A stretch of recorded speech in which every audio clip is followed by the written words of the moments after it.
Hello दोस्तों, welcome my YouTube channel GK and Sanskrit classes में आपका हार्दिक स्वागत है। आज हम पढ़ेंगे उच्चारण स्थान।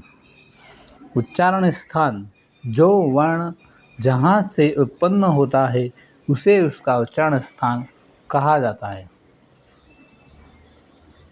अर्थात वर्णों के उत्पत्ति स्थल या प्रथम प्रकाशन स्थल को उच्चारण स्थान कहा जाता है।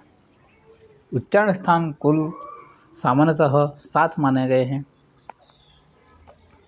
जो उच्चारण स्थान आपके सामने हैं: कंठ, तालु, मूर्धा, दंत, ओष्ठ, नासिका, जिह्वा, मूल। पाणिनीय शिक्षा के अनुसार उच्चारण स्थान 8 माने गए। कितने माने गए? 8 माने गए।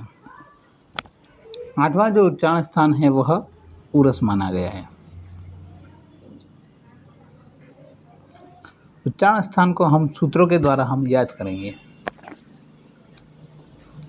कंठ उच्चारण स्थान वाले वर्ण कौन कौन से हैं हम सूत्र के माध्यम से जानेंगे। पहला जो है सूत्र लिखा हुआ है अकुह विसर्जनीयानाम कंठः। अब अकुह विसर्जनम कंठ में लिखा हुआ है जैसे कि यह उच्चारण हम करेंगे तो कंठ से उच्चारण होगा इसका। कु अर्थात क वर्ग, कु अर्थात क वर्ग कहलाएगा।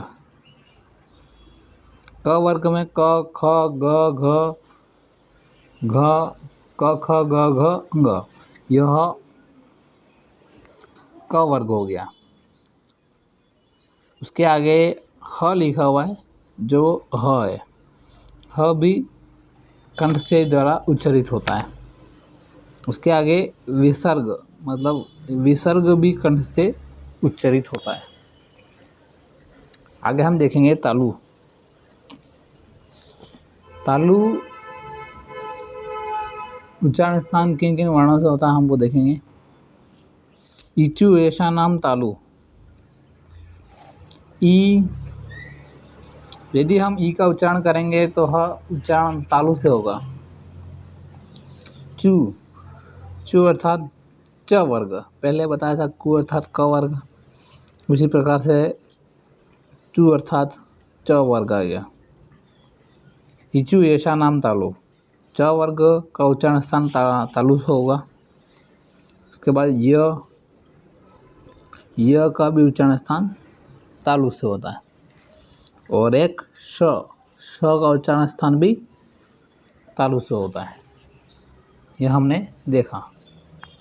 आगे हम देखेंगे मूर्धा। मूर्धा उच्चारण स्थान किन किन वर्णों से है देखेंगे। री, यह वर्ण मूर्धा से उच्चारित होता है। उसके बाद टू अर्थात ट वर्ग हो गया, ट वर्ग हो गया। उसके बाद ऋतु रसाणाम र। उसके बाद श, यह जो वर्ण है श, ये वाला श रहेगा। यह जो वर्ण है इनको उच्चारित करेंगे तो यह उच्चारण स्थान मूर्धा कहलाएगा। आगे हम देखेंगे दंत।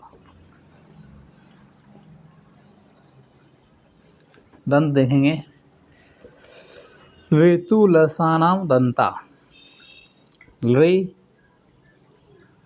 यह वर्ण दंत से यानी कि दांत के द्वारा उच्चारित होता है। तु अर्थात त वर्ग, त थ द ध न, त वर्ग आ गया। अब संस्कृत के अंदर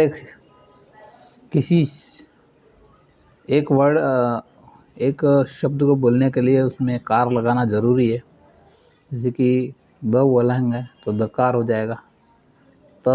तकार पीछे लगाना ज़रूरी है संस्कृत में किसी भी एक वर्ण को बोलने के लिए। आगे हम देखेंगे ओष्ठ।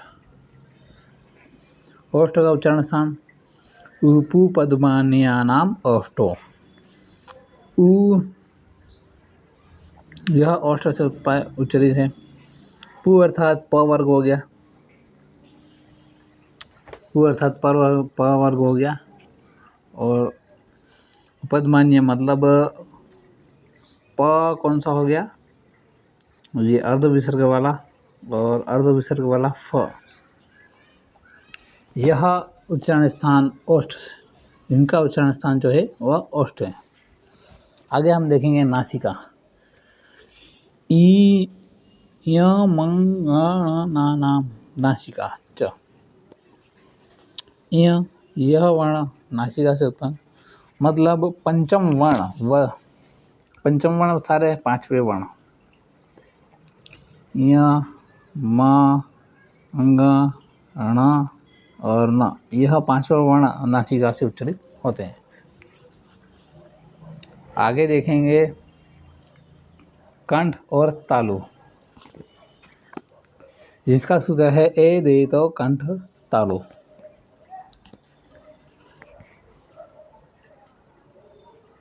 जिसमें कौन कौन से आएंगे, ए और आई, यह दो, जिनका उच्चारण स्थान कंठ और तालु दोनों है। आगे हम देखेंगे कंठोष्ठ, कंठ और ओष्ठ, कौन कौन से वर्ण आएंगे, ओ और औ, यह दो वर्ण हो गए। इधर व, वकारस्य दंतोष्ठम, यह सूत्र है। हमें सूत्र याद होंगे तो बहुत आसानी से हम उच्चारण स्थान को याद कर लेंगे। जिह्वा मूलम, जिह्वा मूल्यस्य जिह्वा मूलम, जिसके अंदर यह वर्ण आएगा क, आगे अर्ध विसर्ग लगा हुआ होगा और ख, ये अर्ध विसर्ग, जिसे जिह्वा मूलम, इसका सूत्र है जिह्वा मूल्यस्य जिह्वा मूलम। नासिका, नासिका का जो उच्चारण स्थान है वह अनुस्वार, अनुस्वार से, अनुस्वार का उच्चारण स्थान जो है वह नासिका, अनुस्वार।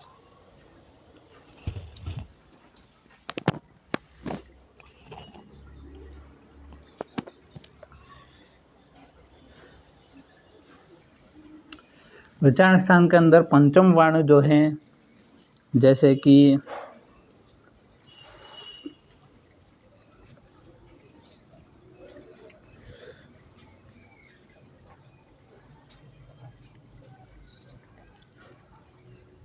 अंग, य, ण, न और म, उनके उच्चारण स्थान दो दो हैं।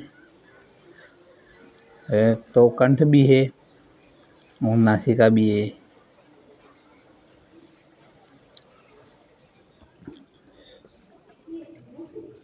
तालु भी है, नासिका भी है, मूर्धा भी है, नासिका भी है, दंत भी है, नासिका भी है, ओष्ठ और नासिका।